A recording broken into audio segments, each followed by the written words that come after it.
Depending on where you live, your gender, income, life expectancy can vary. Demographers are keen to look at all these trends, but when a pandemic hits, well, that's when the data gets a little bit more interesting.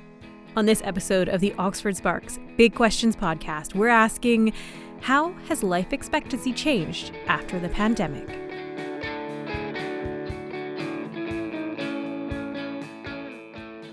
Hello, I'm Emily Elias, and this is the show where we seek out the brightest minds at the University of Oxford and we ask them the big questions.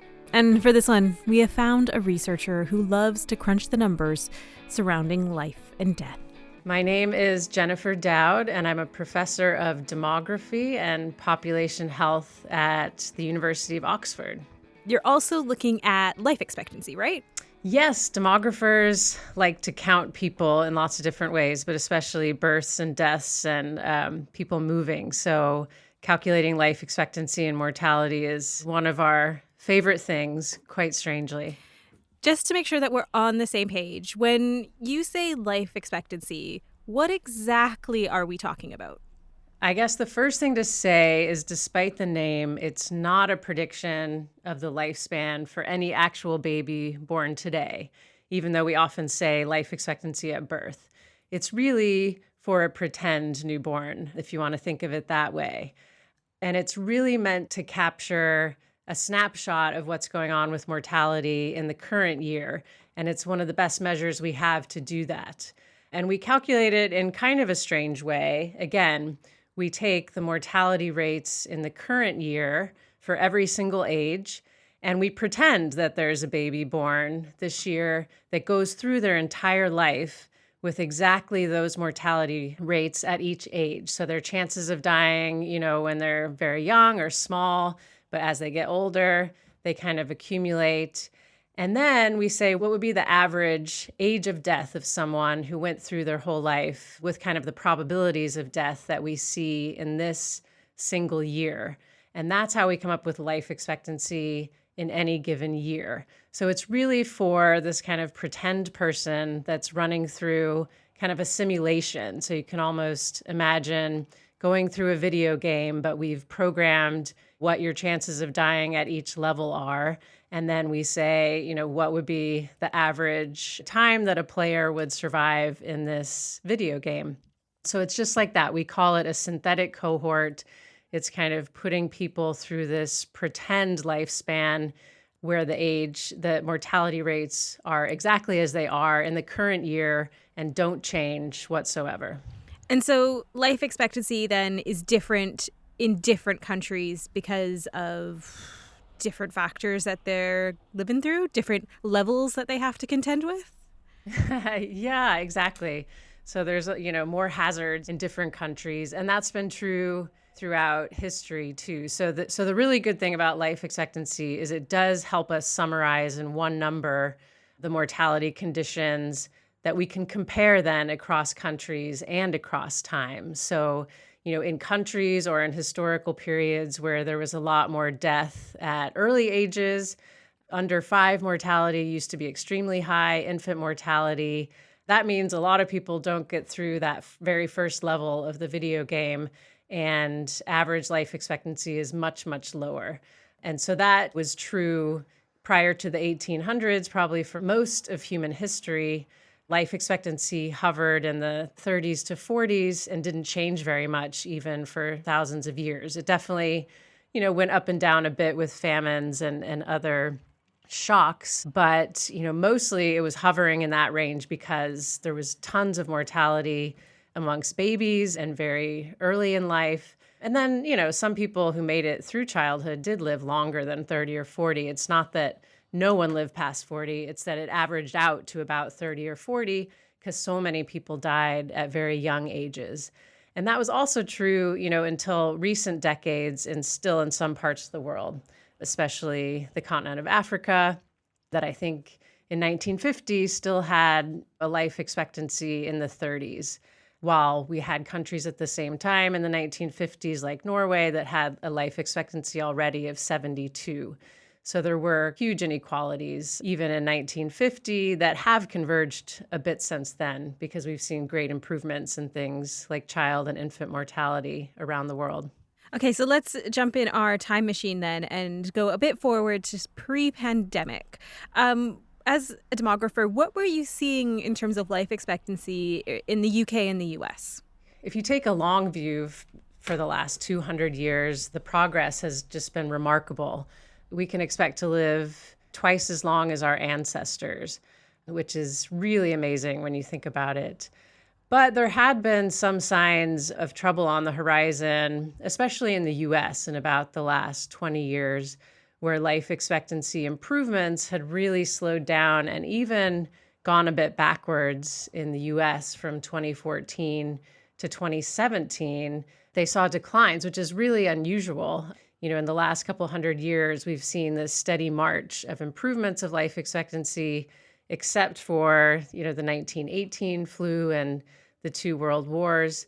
So to see this unexpected decline in the US just kind of come out of nowhere was really startling to a lot of people.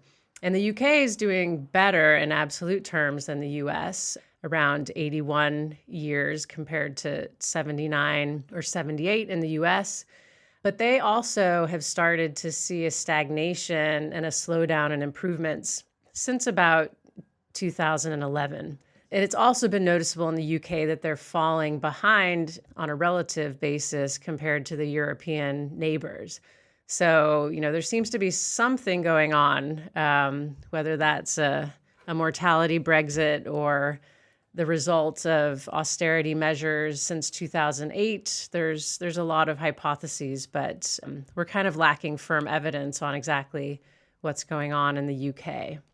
Do you have any theories as to why we're seeing this stagnation in life expectancy? Yeah, it's been the subject of a lot of head scratching and scholarly research in the US. There have been some papers going back several years by Ann Case and Angus Deaton that first highlighted this rising mortality of people more in midlife. So we often obviously think about death at older ages driving life expectancy, but we've actually seen increases in mortality that are very unusual, more in the 45 to 64-year-old range in the US.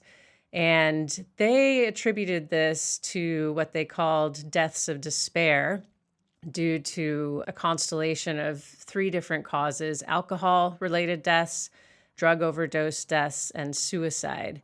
And that, it was a very powerful paper that kicked off a lot of interest and debate.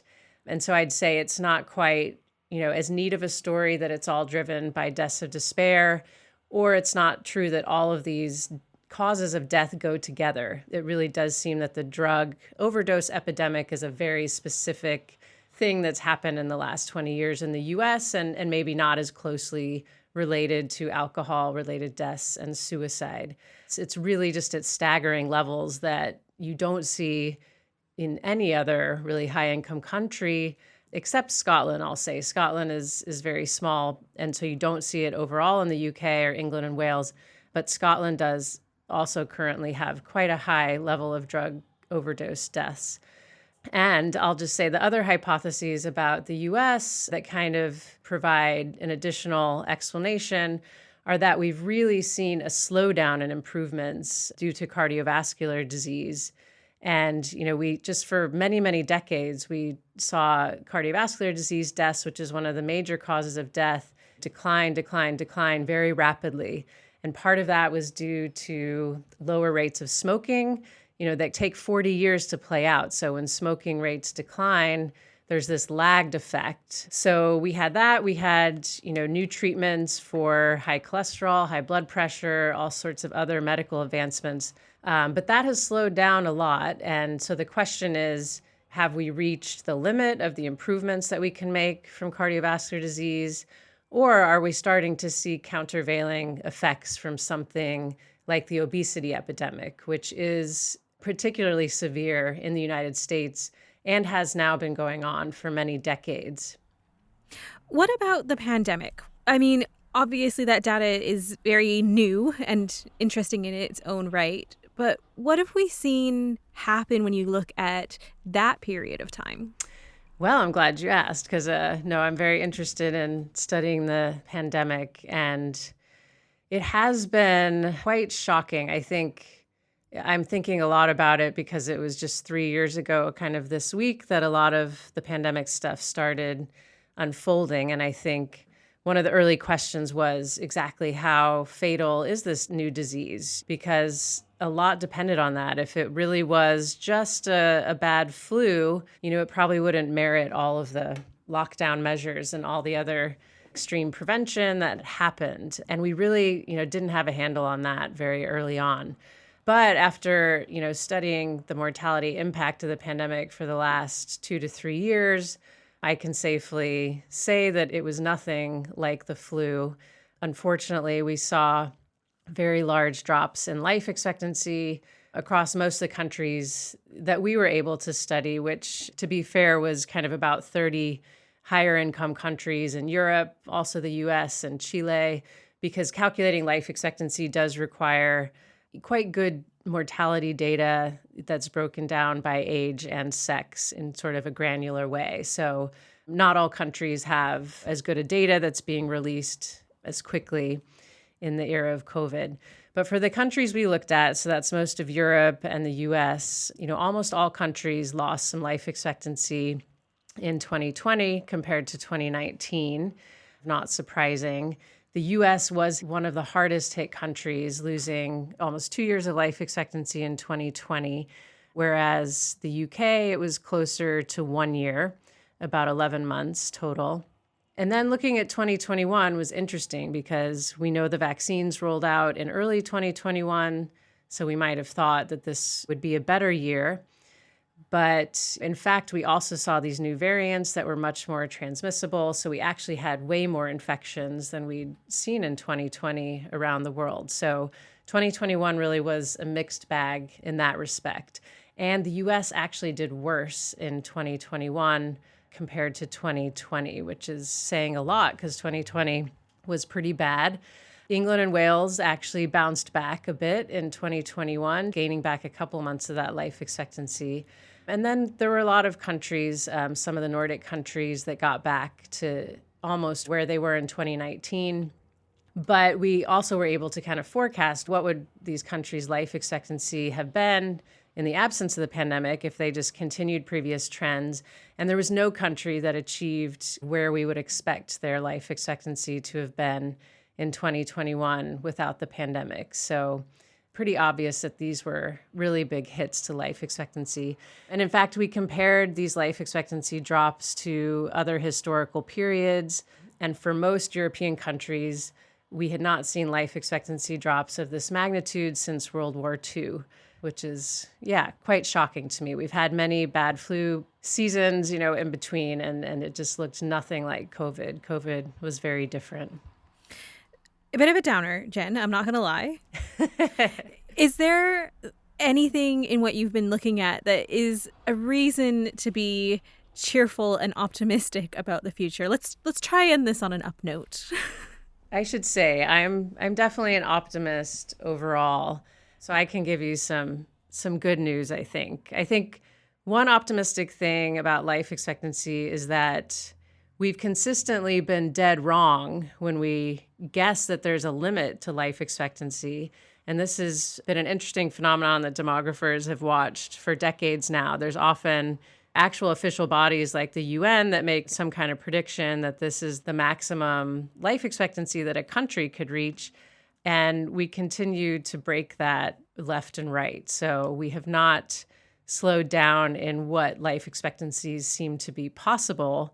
Again, this is at the country level and not individual longevity or lifespans. So I think that's a really exciting and optimistic point to remember, is that we've made so much progress in the last 200 years. And that progress, at least as far as what the maximum life expectancy is, does not seem to be slowing down or changing. We keep surprising even ourselves, the people who study human mortality. So despite all the scary and uncertain things on the horizon, I think when you look at the long scope of demographic history, our progress on mortality has been extraordinary. So I really think we can keep going on that.